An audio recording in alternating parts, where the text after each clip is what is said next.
Hello, my name is Kai, and today is the beginning of a four-part series on Liverpool's academy. In this video, we're going to focus on understanding the financial rules that currently govern and will govern the Premier League, as well as some of the major academy products that are going to have their futures determined this summer. So let's begin with understanding some of the financial rules. The major rule that governs the Premier League is PSR. Now, PSR stands for Profit and Sustainability Rules. This limits losses to 105 million over 3 years. So what PSR does is it doesn't allow you to pour debt into the club. Crucially, this excludes youth academies, stadiums, and women's football. This is why you see teams like Liverpool, Chelsea, and Man City utilize their youth academies to sell players for a profit, as it's considered pure profit on the books. Additionally, it's why you see teams like Chelsea selling their women's team to a third-party company or a parent company in order to skirt PSR rules. Aside from this though, PSR includes first team wages, agent fees, and transfer fees.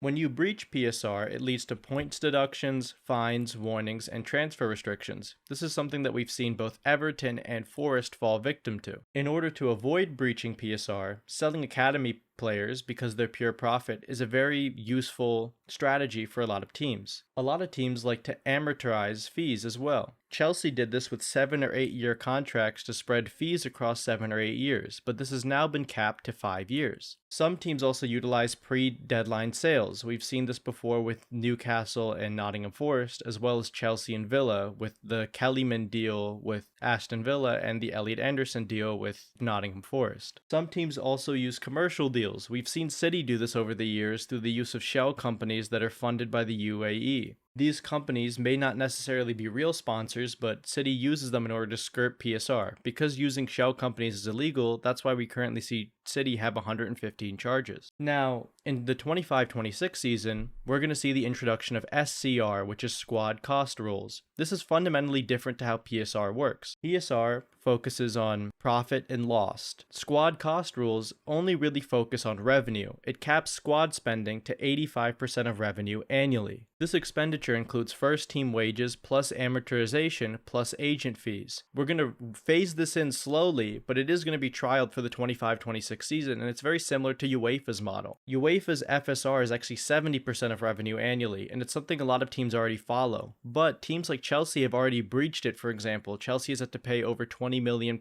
this season due to the fact that they breached these rules. The benefit of SCR is instead of it being a 3-year period, it's a 1-year period. So it prevents short-term spending spikes and prevents teams from spending a lot one transfer window and not being able to the following. And crucially, owners cannot affect cost ratio. This is really beneficial for teams like Liverpool and Tottenham because we don't really leverage a lot of owner capital injection into our teams. Meanwhile, a lot of the other teams in the league do. Another thing is it's much harder to game the rules of SCR because it includes all real revenue, including academies, meaning that you can't just have some pure profit loophole. Now, the point of this video is to talk about why Liverpool's academy has started turning massive profits instead of really developing prospects. Well, academy sales are still currently pure profit. Academy players have no book value, so selling them is 100% accounting profit. We use this to often offset other financial losses due to the fact that Liverpool don't really inject money in directly from their owners. So a £20 million sale is 20 million in pure profit. This is really important because, for example, if we were to have bought a player for 50 million and put him on a 5-year contract from another team, the amortization is 10 million per year. But if I sell a player, like if I was to sell Harvey Elliott for 50 million this summer, that would be 50 million in profit this accounting window, meaning that we would have made 40 million in profit. A lot of people don't understand what book value means either. Book value is the amount a player still costs on your books. So if I bought a player for 50 million, gave him a 5-year deal, and it's been 2 years, his current book value is 30 million. So if I wanted to sell him for 40 million now, that would account for a £10 million profit because his book value was 30. A lot of big clubs are leveraging youth sales for PSR. The benefit of this is it encourages us to have strong youth development. These 3 teams do a very good job at incentivizing strong youth development. We sell a lot of our youth prospects who may not be able to make the first team in the future. Crucially, Liverpool like to include buybacks and sell-on clauses in almost all of their sales something that City at times do but Chelsea don't really, in order to either garner more money in the future or bring back a prospect in the case that they develop. If we look at some of Liverpool's recent sales, we have the likes of Jarell Quansah, Ryan Brewster, Nico Williams, Clark, and Kelleher. These are the players who have brought in the most amount of money from our academy sales. I've excluded Sterling here because we initially bought him from QPR. In this transfer window alone, we've brought in roughly $55 million through the sales of Kelleher, Quansah, Trent, and Phillips from academy prospects. Whether or not you wanted some of these players to develop at the club, it is good to know that the club can bring in on the order of $50 million from pure academy sales. This is because Liverpool are a team that are often PSR compliant, so we don't really do this for pure profit.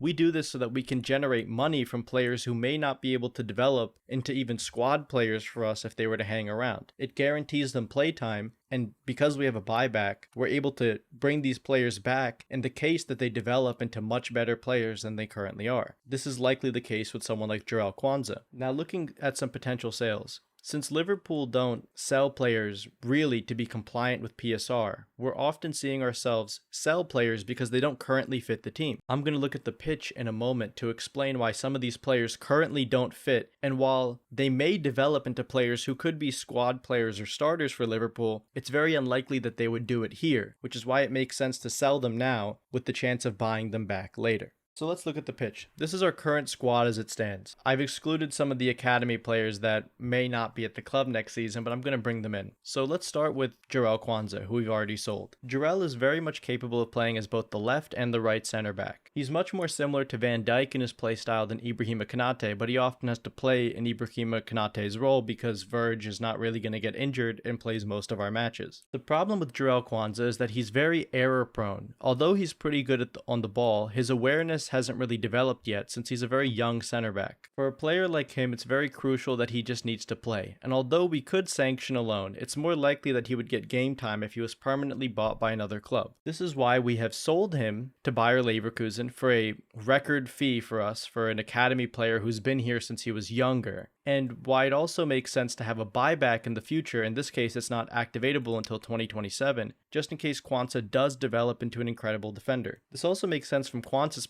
perspective because not only can he develop, it gives him a chance of being in England's World Cup squad if he plays well under Erik ten Hag at Bayer Leverkusen. That's why it makes a lot of sense to sell, and it allows us to bring in a player like Mark Gahey, who would be able to easily play as second choice to both Virgil van Dijk and Ibrahima Konate and is much more experienced than Jarell Quansah. Now, another player who's been under massive discussion for Liverpool is Harvey Elliott. Elliott was incredible in the under-21 Euros, but what people need to understand is that Harvey Elliott has played way more appearances than anyone else at the under-21 Euros. Harvey Elliott is going on 150 appearances, which is incredible for a 22-year-old. It makes sense that he would be dominating at that level. Crucially for Liverpool, Harvey Elliott doesn't really fit in either Salah's or Szoboszlai's role. He's not really a 10 or right winger for Liverpool. The reason for this is although Harvey Elliott is a good technical footballer and is a willing presser, he's not particularly good at pressing because he lacks physical attributes, and he's not good enough at passing to justify his lack of defensive ability. It would be very difficult for him to play in someone like Szoboszlai's role, where he may find himself in these areas covering the fullback or more Mo Salah, and you would more likely see him stay up the pitch, meaning that you would leave the six isolated in a big, massive gap in midfield. You could alternatively then play him in Salah's role, assuming that we were to sell someone like Federico Chiesa. The immediate issue you're going to have, though, in playing Elliott there is that he's virtually not going to play. Salah's mostly going to play all of the minutes, meaning that Elliott will only get a few cameos off the bench. For someone like Elliott, who may be looking at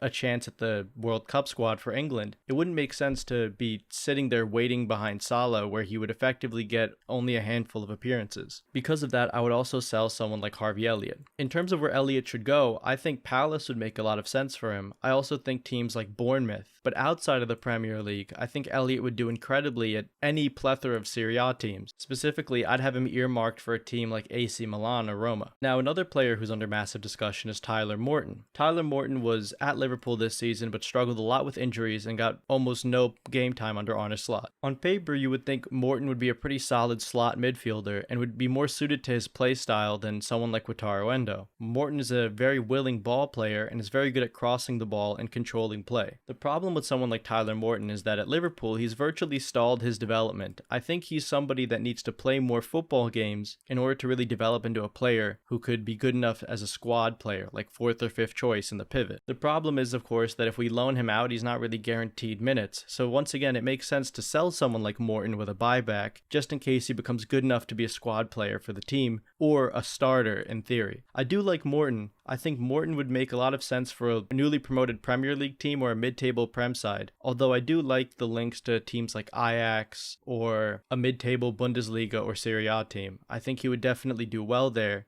and could develop into a much better player. In fact, I would really like to see him join a team like Leeds this summer. Now, someone that people really like to rave about is Stefan Bajcetic. The thing is, I really like Stefan. I really liked him when Klopp brought him in the 22-23 season. I thought he was really good. I think people jumped the gun on him being a 6. I think his best games were when he was with Fabinho as opposed to playing in Fabinho's role. And actually, he wasn't particularly good at Salzburg, but I'm going to put that down to Pep Linders being a bad coach. And I'm going to focus in more on his time at Las Palmas. Although he was a really good defender at Las Palmas, he got stuck in, he put in good tackles, and at times even played as a center back, which is a position that he played briefly at Liverpool and at Celta Vigo in the academy before getting moved into midfield. I think that Stefan is still really far behind in his development, and he is definitely not good enough to play as a 6 for Liverpool, and at best would be either cover at right back or cover at McAllister's position. I think for someone like Stefan, he's 3 or 4 years away from being good enough to play consistently at Liverpool, and I don't think he would develop that here. I think he would need to be loaned out or more likely sold. If I was the manager, I'd loan him out for one more season to a team like Valencia under Carlos Corberán, but I think it's more likely that you would sell him to a team like Valencia. And of course, I don't think, again, people don't really realize that he's not a 6. Stefan's the type of person who's like a box-to-box ball winner. He's, again, like a really poor man's approximation of Vieira. Much worse than Vieira, but more similar in that kind of mold. Stefan's not the type of person to really hold his position well. Sure, he can receive the ball from the pivot and do a turn, and he's pretty decent at that kind of ball progression, but his passing really hasn't developed well. His tackling's not great yet, but he is very willing to be in a lot of places, which kind of makes him that kind of ball-winning midfielder. But that's not really what a 6 is. 6s are more about positioning and breaking up play than they are just pure out-and-out ball-winning, which is what Stefan is good at. He's not really good at the other attributes as a 6. So I think it's naive to say that he would be a solution in the 6.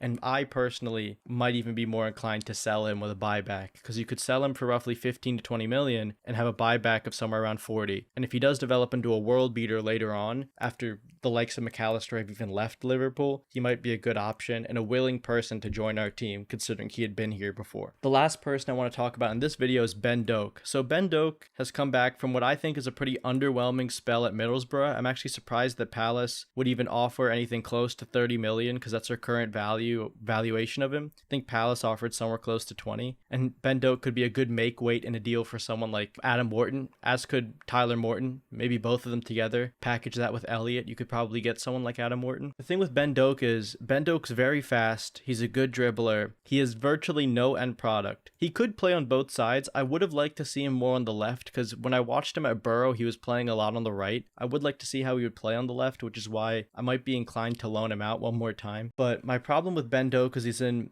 the highest percentiles for dribbles attempted, but the amount that he's completed is terrifyingly low. He fails a lot of his dribbles because he attempts so many of them. He starts to feel very one-trick to me. I know a lot of people really trust his development. He's the Scottish Messi and whatever, but Ben Doak virtually hasn't developed as a player since we saw him in the Europa League. I think what he has done is improved a little bit at his ground crossing and a little bit at assisting, but everything else, I think he's really been set back by the injuries he's had, and I think that his development's just too far away to make sense for a team like Liverpool. And if you want someone who can play both sides, is fast, and is a good dribbler, it would make more sense to sell someone like Doak for 30 and buy someone like Malik Fofana for a similar amount, assuming Lyon have been relegated. So personally, I would also sell Ben Doak. So this has been a really short video on Liverpool's academy. This is looking at why we do sell players. This is the logic of someone like a Michael Edwards or a Richard Hughes. And even though you might like some of these players, you should recognize that a lot of these players aren't going to make it at Liverpool. Most of these academy players. I really liked Harvey Blair in preseason, and then we immediately sold him to, I think, Portsmouth. There are a lot of players that I've liked over the years who ultimately didn't make it. And it is beneficial for Liverpool to sell some of these guys. You know, when we've sold players like Dominic Solanke, Liam Miller, Kamil Grabara, we put sell-on clauses onto these players, and every now and again we get 4 or 5 million that just trickles into our coffers because of these sell-on clauses. You have to understand from a financial perspective why it makes sense to sell these players, and you have to understand it from a player development perspective. A lot of these players aren't good enough for Liverpool or don't want to just be squad players, so you effectively have to sell them. Stop thinking that you're a team that's mid-table and we need to develop every academy prospect. Sometimes it makes so much more sense to look abroad or elsewhere in the league. And of course, you might think that makes the squad detached from the city, but ultimately we do still have a Scouser in the team in Curtis Jones, and we still do utilize our academy. But Michael Edwards is trying to make us take the next step from where we were under Klopp, where now we're trying to reach the upper echelons of football like a Real Madrid. That being said though, next video, I'm going to look at a lot of Liverpool's loanees in depth. So I'm going to re-look at players like Ben Doak and Stefan Bajcetic with statistics, but we're also going to look at players like Luca Stephenson, Owen Beck, Callum Scanlon, Luke Chambers, Jadon Danns. We're going to look at all of these sorts of players, see how they performed. I guess maybe not Danns because he didn't really play for Sunderland because he was injured, but like Lewis Kumas. We're going to look at some of these players in the next video, and we're going to see if any of these players could be squad players at Liverpool next season, or if they should be loaned or sold. In the video following that, we're going to look at some of the players who are coming up from the academy who've maybe made an appearance or two for Liverpool, like Trey Nyoni, Rio Engamoa, Trent Kone-Doherty. We're going to look at some of these players to see if they could break through at Liverpool or play some serious minutes this season. And then at the end of the series, we'll talk about our coaching shakeup, as we weren't particularly good in the under 21s and under 18s last season, and we've turned over a lot of coaches, and we've added new people like Rob Page, who was the former Wales manager, to the team. So yeah, that's it for this video. Remember to subscribe and follow me on Twitter. Sorry if this was like a short or less technical video than I normally do, but this is the start of a series where I actually wanted to talk about Liverpool's academy. And that being said, I'm done. Thanks for watching.